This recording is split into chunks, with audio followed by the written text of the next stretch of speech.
Hello everyone and welcome back to Milo Farms. Well, today we're going to be doing the suspension lubrication on this 2003 Yamaha RX-1. So we're going to start out with this grease that we have here. This is the Yamalube snowmobile suspension lubricant. Picked this up at the local dealership. Got this loaded in my grease gun. And on this grease gun, I've got one of these lock and lube fittings. This is kind of a cool deal. Works really well underneath where it's hard to get to. The way this works is you squeeze the tip, it extends out, you can clip that on the Zerk, release it, and it'll lock it on there. So let's go ahead and take a look how this works up here on the front.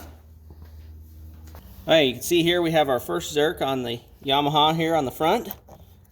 Clip it right on there.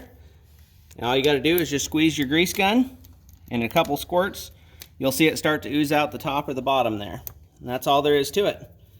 Just go ahead and wipe that Zerk off, make sure it's cleaned up, and you're good to go.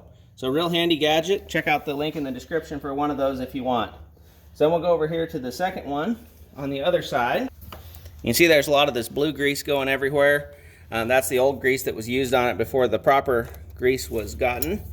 You probably should change that out and clean it all up and get it out of there, but we don't have that kind of time at the moment. So now we'll go ahead and take a look underneath here. So to start off with, on both sides you have a Zerk right here, one on the left and one on the right. Then in the back on the bottom, you have a Zerk right here, where my finger is pointing, on the bottom rod that goes across.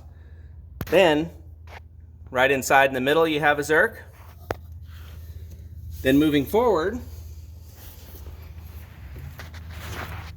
right up here in the middle, you have another one.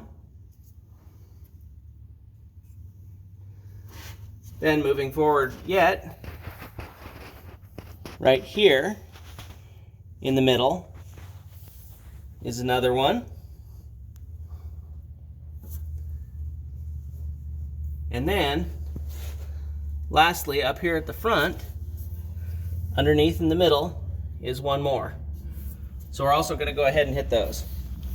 So that's pretty much all there is to the suspension lubrication on the RX-1. So go ahead and make sure you get those lubricated and have a good season. Remember, you can't finish a project without getting started.